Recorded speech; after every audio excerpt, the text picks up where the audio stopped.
buying a franchise is not buying real estate. You're buying a business. You're starting a business, and a business requires work. It is not easy. There are definitely franchises that lend themselves to have more benefits to people that want to take a less active role, where you can set the vision, you hire the right people. You still got to hold them accountable, though. It's not the type of thing that you just buy and then, oh yeah, it just like prints money for me. All right, Mr. Brian Beers, welcome back to the Action Academy, man. Good to have you back. Yeah, thanks for inviting me. I feel honored now that this podcast is big and famous. Oh, yeah. I can only get as big as business as beers, so it's just step by step. Yeah. But you and I both kind of started our podcasting journey at around similar marks and around similar times. And in the very beginning, we were both figuring out our voice, our branding, our messaging that we wanted to portray to the audience for both of our shows and for both of our brands. And now I feel we've gotten a really good idea of the messaging that we want to portray. So I want to go into kind of your transition from being somebody that was an owner of auto shops and an owner of these franchises to now creating the brand and the personality around franchisees and franchising in general. Can you kind of walk us through that transition and how you've gone about building that brand? Yeah, so I guess the core of it is that I've been in franchising, like in my blood. My family's been in franchising for over 45 years. If you count my dad's uncle, or it's 60 years or something. It's been in our family forever, so I've grown up with it. And yeah, so for those who don't know, in my backstory, we run 30 automotive shops here in the Philly and Jersey area. And really, we took it over from like a smaller six location company to now 30. We have 200 employees, do about 36 million in revenue. And we'll grow. We're going to continue to grow this year. We're adding new locations, we're adding revenue, building the team out. And I've had a lot of success in the business. We've also started 2 other franchises. I bought into them that both be considered big failures in my opinion. We lost a bunch of money, and in retrospect, I would have done it a little bit differently. And I think franchising is great. I think you can build tremendous wealth with it. I think you can create whatever lifestyle you want to eventually get to. Franchising is a great way to get there. And so anyway, now I've pivoted to, I'm pretty active on Twitter, and my podcast now, the message shifted to really not only share my story, but to teach other people, how did they do this? Like, how do you find a franchise? Who does it fit? What are the pros and the cons? What's the best way to grow within one, right? You get your foot in one, and then how do you grow? And ultimately, how do you scale a business to be whatever size you want it to be? Not everyone's got to be the size that we're at. Some people can live a great life and have everything they want at a much smaller, easier to manage company. There's other people that want 500 locations. Totally possible. So anyhow, I really enjoy teaching people about it. Not a lot of people are in the space or talking about it. And if they are, almost none of them have the experience that I do in terms of like actually running a franchise business. A lot of the guys that talk about it, maybe they had 1 or 2 or smaller. I'm probably one of the top experience-wise as well. I would completely agree with that. Coming from somebody that owns real estate, you own stocks, you own franchises, can you talk a little bit about the asset class in general and why somebody should franchise, maybe give a pros and cons list for somebody that's listening? Yeah. Because think back to the people that are listening to the show right now. Maybe some of them own rental properties. Maybe some of them own multifamily. Maybe some of them own a laundromat or a car wash. This is the format that we follow for this passive income generation to earn our freedom. Why franchising? Why this method? What are the pros and cons of this? Yeah, so the franchising, there's a spectrum, right? And so in many different ways. A spectrum in terms of, I don't know, like I mentioned before, the size that you want it to be. It can be a single unit person who bought themselves a job, right? They have some freedom. Their income is directly tied to the amount of work they put in. Someone who builds an executive type business is like where I'm at, where you build a team, right? My time is less correlated to our success because I built it up. And then finally is like the investor, the board, right? Somebody who's really putting their capital to use in order to open up locations, and a team really runs all the day to day. And then obviously it's like infinitely scalable. And it really depends. Like buying a franchise is not buying real estate. Like buying into a franchise, you're buying a business, right? You're starting a business, right? And a business requires work. It is not easy, right? There are definitely franchises that lend themselves to have more benefits to people that want to take a less active role, right? We may call it semi-absentee, or I like to call it kind of executive, where it basically means you can set the vision, you hire the right people. You still got to hold them accountable though, right? It's not the type of thing that you just buy and then, oh yeah, it just like prints money for me. But that doesn't really exist anywhere. Even that's a facade in real estate. People say, oh, real estate's passive, but it's not really not. Like you got to do a lot of work unless you invest in like syndications. So just keep that in mind as a footnote here or whatever. Yeah, then some of the pros and cons. So the biggest pro is you get like a business in a box. So You don't have to go out and reinvent a wheel. You don't have to come up with this new problem. And maybe you're not like the most creative person. That's okay. Like your job is not to be creative. Your job is to identify that, hey, there's a need in this market for this product or service. And this company has already developed a solution. They wrote the playbook. They wrote everything I need to do. And my job is to follow the playbook, right? Whether that's I'm going to do this marketing, we're going to do the things in this certain manner, right? That is the pro. It's a business in a box. And as a franchisee, you really focus 95% of your time on operations, which is driving. How do we drive sales? How do we convert those sales by following a process, or convert those leads into customers? How do we make sure we deliver on our promise and make sure everybody has a good experience? That's 95% of your job. The franchisor takes care of all the marketing for the most part. Like you pay a percentage of your sales into this fund, and then the franchisor they're the ones that build out the website. They build out the brand that, change the brand up. Like Midas, we've changed like the mascot of the brand multiple times since I've been involved. Like they handle all that stuff. They're the ones that'll shop on TV and get you on and make the videos and get you on YouTube and SEO and Pandora and all this stuff that like I know nothing about. I really don't care about. All I want my phone to ring. Like I don't care how they make the phone ring. I want the phone to ring. And then I want my team to go in and be really good at taking that phone call and turn it into a visit, turn it into a sale, make sure they have a good experience so they come back. And then it's a cycle. And so you get the business in the box, you get the playbook, you get the lead gen. And then it's like the systems, the processes, the partnership. Like you've got a community where you're bigger communities. When you join a franchise, you are like instantly part of a brand new community. Other franchisees who are all just like you. They're in the same spot that you were at. Figuring it out. They all want to help each other too. Franchisees are more than willing to help other franchisees because like the stronger you get as a group and the more sales all of you generate, the stronger the brand comes, right? The more money that has available to spend on marketing, the more respected a brand comes, the more locations, the higher multiple that they could sell it at. So like you've got these like instant partners to help hiring processes and best sales processes and pricing and compensation and like all this stuff. I got tons of friends in Midas who we text each other all the time with questions, problems, solutions, ideas. And for me, like I love having that. I don't want to be alone trying to figure it out all myself. Like I want people to help me and I'm going to help in return. So and that's another part of real estate investing is like you do have the communities out there, right? But for the most part, you have a lot of people that are lone wolfing real estate investing. Maybe they read the books, maybe they listen to this podcast and they have a couple of properties, but there's not that community attached to it necessarily. So I really like that proponent of it because you can immediately go in where it's a win-win situation and everyone's not gatekeeping. Everyone's very open and fluid with the information share and the value exchange. I really like that. So for somebody, I'm putting all this in, I know it's apples to oranges, and this is more of a business conversation, and we're going to get more into the advanced and higher level business metrics in a second. But I just really want to lay the groundwork for somebody that's listening that may be unfamiliar with how all of this works in general. So I like what you said about the degrees of passivity, right? We have levels of passivity. It's a spectrum. It's not A or B. There's a lot of gray area in between. So somebody buys a rental property. It prints out $200 to $500 net cash flow per month. People buy an Airbnb. Maybe it prints out $2,000 to $3,000 a month. People buy a laundromat. Maybe it's another $2,000 to $3,000.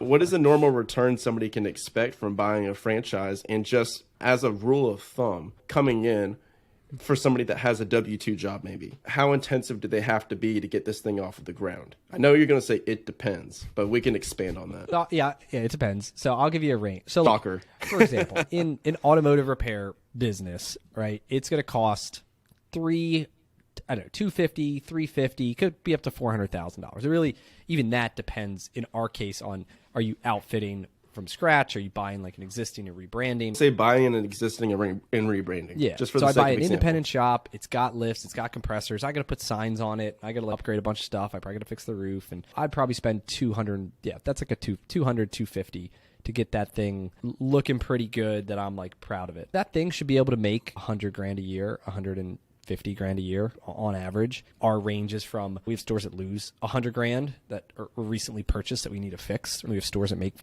$300,000, $400,000, but on average about $100,000 on a $250,000 investment. Okay, so just to clarify, this is $100,000, $200,000, $300,000 net into owner pocket, not gross revenue. Correct. Okay. That's a no-brainer. It's a no freaking brainer, man. It's a business, right? It's a business. No, it is a business. There are businesses you could get into a cleaning franchise is like a great example that people can get. It's a little bit more passive in ways, and we could talk about what makes it passive. A lot of those you can get into them for, let's call it 100 to 150,000, like all in. It costs to start up one of these franchises. You get like a territory.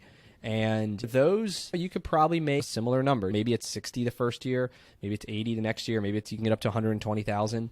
There's some that do more. Now they're gonna have less sales than like an automotive shop, but their margins are gonna be much higher because they don't have the overhead, they don't have all the capex, they don't have the equipment, and so that one could be you could get 100% return on your cash, and it's running a business still. And they vary, but like buying a franchise, you can get over 50% of franchises cost $250,000 or less. You can finance them. We can get into all. There's 10 different ways you can finance a franchise. But returns, it's a business. So for people to say, I want to make a lot more than $100,000, own 10 of them, own 30 of them, right? Like the best part of franchise is the duplicate. It can be duplicated, right? You can buy new locations, you can open up more territories, and it's plug and play. Like you use the same point of sale software, you have the same uniforms, you follow the same like processes, you have the same marketing, and whether you're opening them or buying them, like a lot of our growth has been through buying existing, and it's literally plug and play. Like it is the employees on day one, like it's business as usual. Like that first week, their paycheck comes from a different bank account, but like we're following the same core process that allows someone to grow very quickly versus if I was buying independent shops, for example, or you were in an independent HVAC company or landscaping company or whatever it is, and you want to buy other independents to do this like similar roll-up strategy, every single one you buy, because it's independent, is going to be unique. They're going to use a different point of software, if any. They're not going to have these systems in place. They're not going to have the stuff. And so you're going to want to put them in place, right? People don't like change. So now you're going in. You bought this new thing. You're going to tell them, hey, I know you've been doing this thing for 10 years, but we're going to start doing it this way. Yeah, you're going to learn my point of system. You're going to learn this. We're going to change your pricing. We're not going to do X, Y, and Z services anymore because they don't fit with my business model. And then you're going to lose like half the staff because they're like, this is not how we do it. And maybe whatever. But in a franchise, especially when you're buying existing ones or even opening new ones, like the playbook's set. There is some little variability, obviously, in how things are done, but like 90% of it is the same. And so that's what makes it duplicatable. So even if you have a business and it only makes $50,000 a location or whatever, like Subways don't make that much money. They make 40, let's call it $40,000 a location, but their overhead's very low. They're very stable. Like it's not too seasonal. And the guys can own 10 of them relatively easily and bringing in $400,000 a year with not this huge variance and fluctuation. So, yeah. Anyway. All right, man. That's fantastic. So a cool thing about this show is none of this is easy.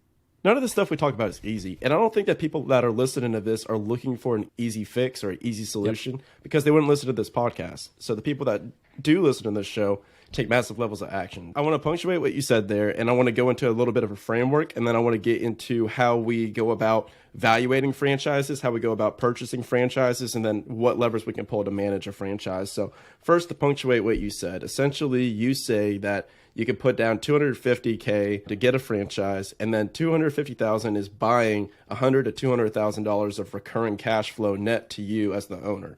So you're taking one lump sum of cash and then you're just duplicating that and recycling that over and over again. So that's a freaking no-brainer. When it comes to the levers of control is what I thought about. If you think about your W-2 position, ladies and gentlemen that are listening, if you're in a corporate position, what are your levers of control for income generation? You can work more hours, you can do better and hope for a promotion. Maybe you get 10% more. Maybe you're in a sales position and you pull some levers to do more prospecting, more presenting, and you can increase your commission. In real estate, you can buy distressed properties, you can renovate them, you can fix them up. There's some degrees of control. When I'm looking at what you're saying, what's attractive to me is not only the cash on cash return, but also you have a lot of different levers that you can pull to control how much income that you're generating, because now we're having a business conversation. And if you're a good operator, you can kick the ass of anyone that's a terrible operator, which I would imagine is the majority. Is that spot on? Yeah, that is accurate. And a lot of what makes a good franchisee is a good manager. It's a good manager of people. Like so if someone has a W-2 job now and they're in a role where they hire people, they identify talent, They can bring them in. They can sell them the vision, right? They can train them, and this is what I want you to do. They can hold them accountable, which means they're going to follow up to say, hey, I asked you to do this thing. Did you do it or not? They celebrate successes when the team does a good job, right? They discipline when they need to. If someone is good at those things and does those things now, like, there are unlimited possibilities, because that is what it is to be a franchisee. Like, that is the majority of what we do. For the most part, most franchises, including mine, are in the people business, right? We just happen to fix cars. You could be in the people business and you just happen to clean houses or do home health care or spray mosquitoes or drop off dumpsters or sell popsicles.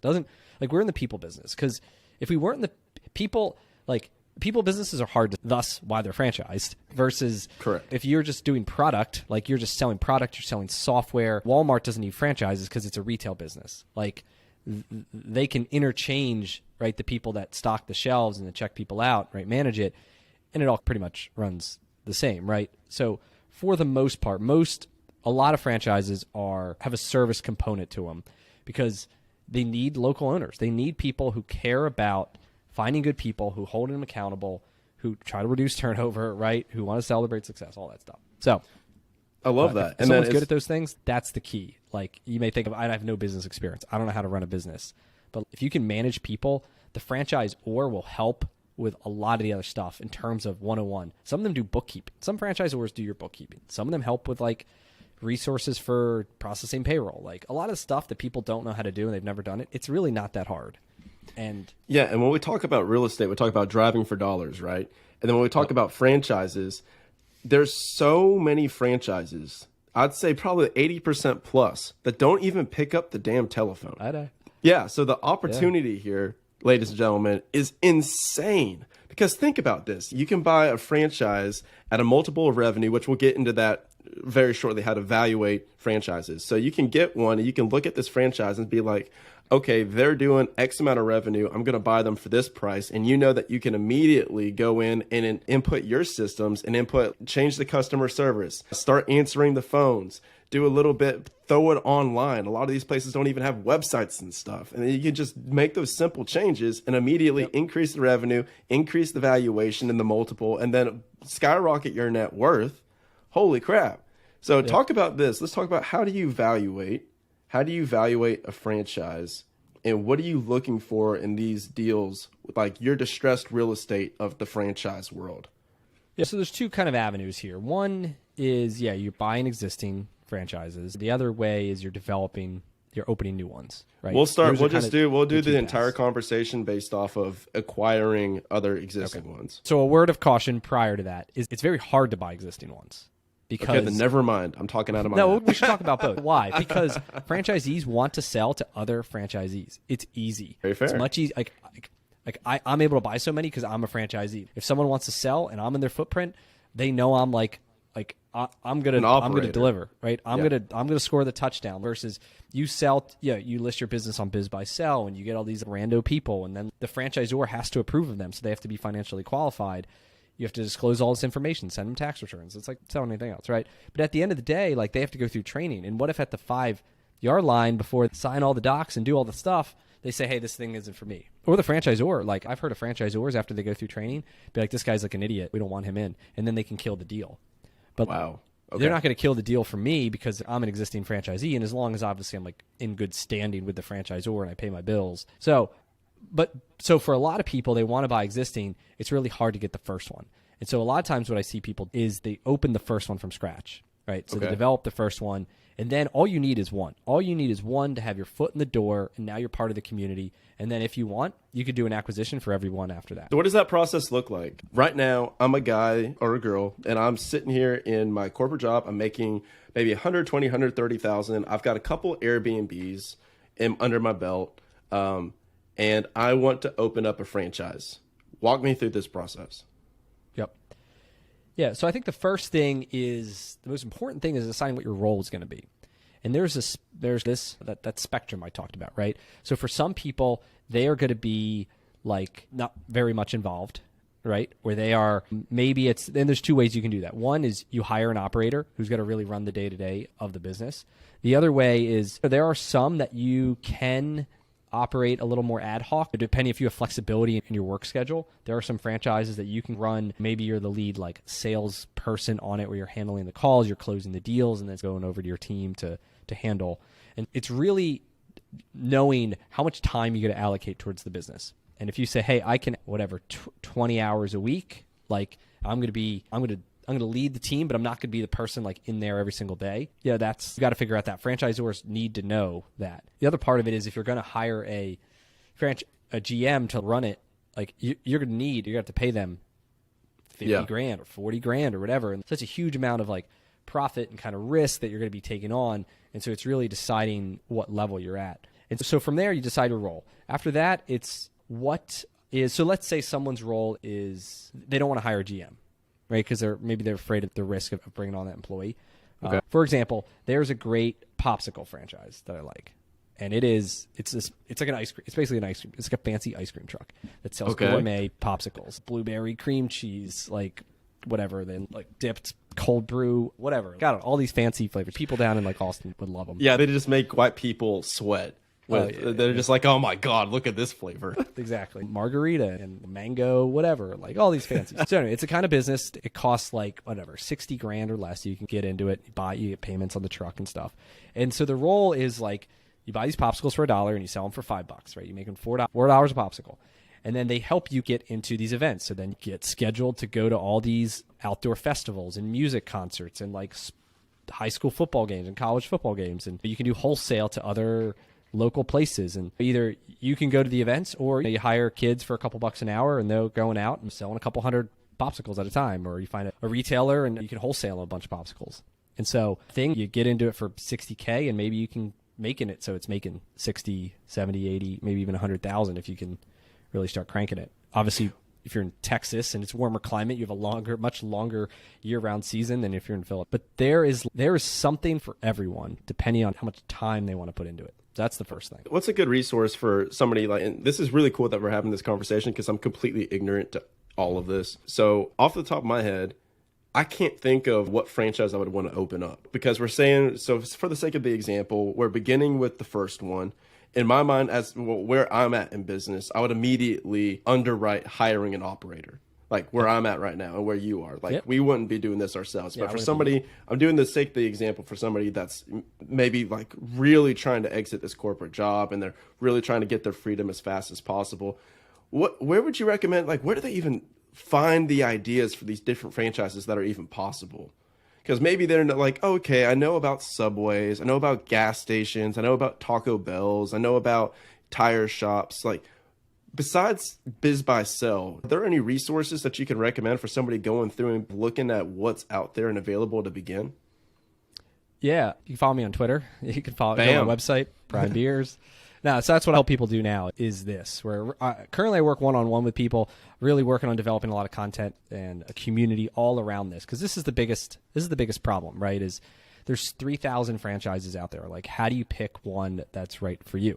And there's a whole world of franchise consultants is one of the avenues. Became one and joined this network because I have so many people coming to me primarily through Twitter and through my podcast, wanting that help. And all franchise consultants are going to be pretty similar in this way, where they have this portfolio. Like in the one I'm part of, we have 700 different brands, and so it's a big one. And a lot of brand names, a lot of great ones. And so, like, I would ask you a bunch of questions in terms of like, how much liquidity you have, how much total investment are you looking for? Are you looking for? I have a whole list of industries we would look at, right? Childcare, home health care, cleaning, auto repair. Like, there's a whole bunch of them, right?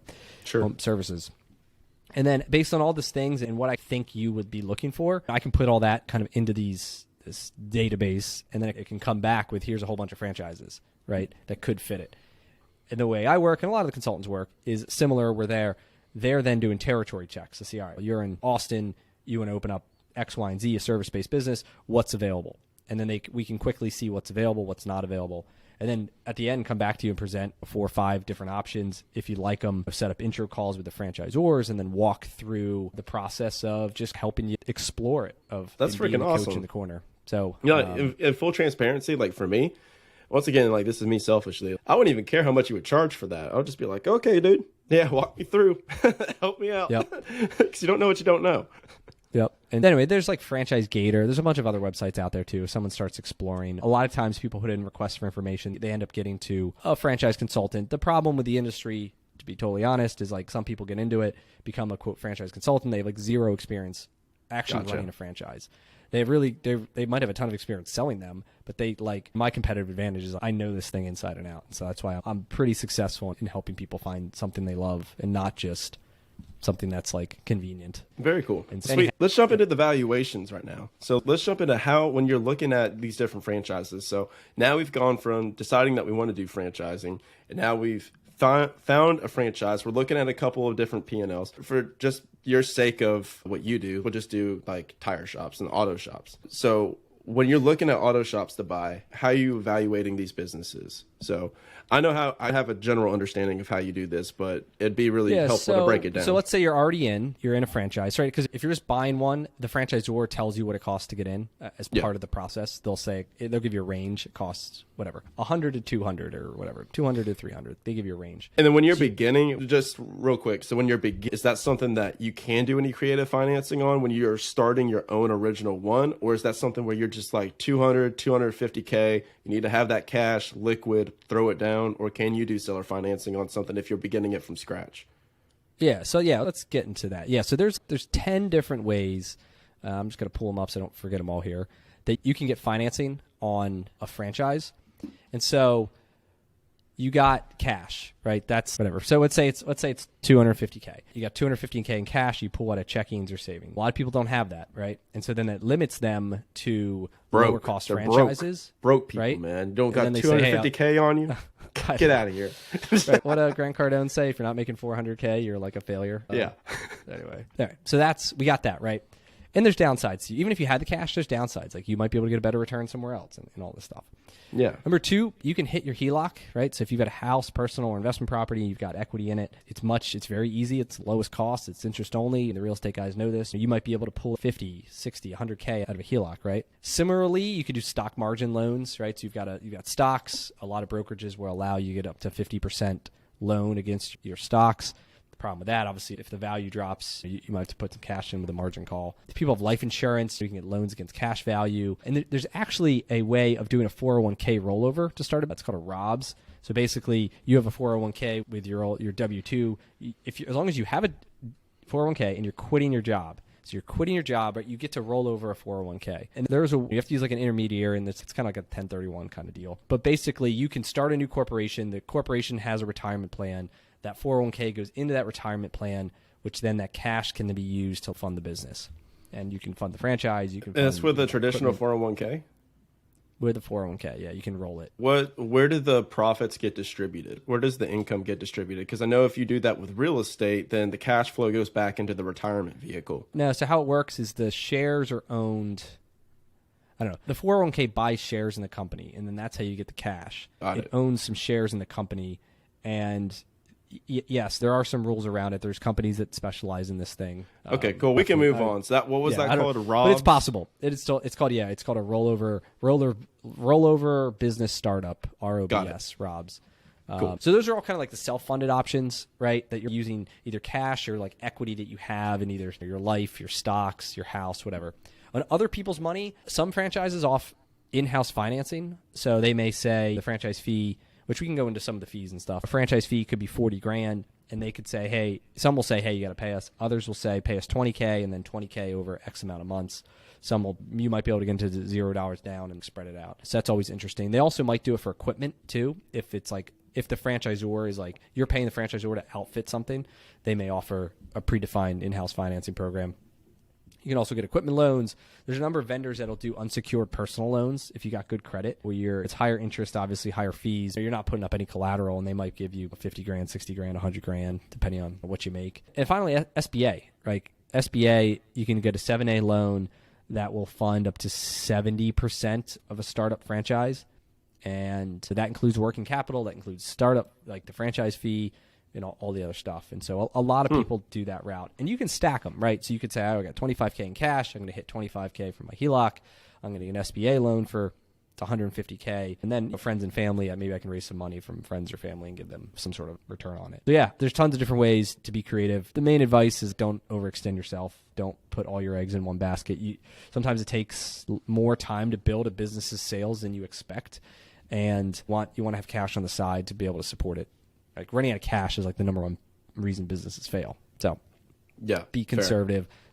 Don't go crazy. You can always add more units too. Like it's very easy, like I said up front, to add them, but you don't want to overcommit and spend all your money in the beginning before you have this. You've proved it out. If that makes sense.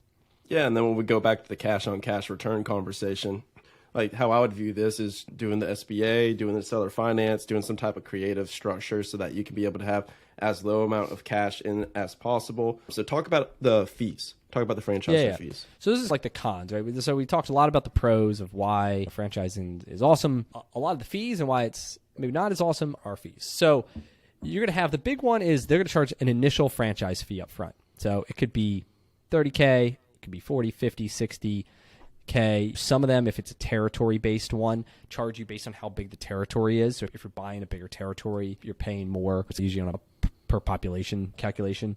But on average, $30 to $60K. And that buys you a certain amount of time. It could be 10 years, it could be 15 years, it could be 20 years that you have the rights to operate the business in that area. You're also going to have royalties. So most franchises charge a percentage of sales. Most charge anywhere from like 5 is on average, 5% of sales. Some charge a little bit more, some charge a little bit less. Some do tiered structures. It all depends. But let's call it, like Midas charges 5%. We do $1 million in a month or whatever for our business, a couple stores, whatever it is. We're going to pay $50,000 that month to the franchisor. That is going to go to A, their profit center, B, the support. Like they use that money to pay for their field support and run the business. So you got royalties. The other half of that is advertising. So most in advertising that is normally very similar to whatever they charge in royalties. So Midas, for example, also charges 5% of that. But that money, so we got another $50,000 that's going into an ad fund, and then the ad fund could fund some DMA, some SE, some search engine optimization, could get us on YouTube and MLB playoffs and all that other stuff. And in terms of the downside, is you don't have much control over that ad fund money. It's like they get to spend it however they want, and then if you want more local control, it's out of pocket on you. And when I look at so some people say, 10%, that's like a ton. I wouldn't spend that, or it's too much money. I look at it as you got to spend money in marketing either way. In advertising, leads. So if you say either way, I'm going to spend 5%, which is a pretty like standard reasonable number. So then it's really the 5% that you're paying in royalties. Is that worth it?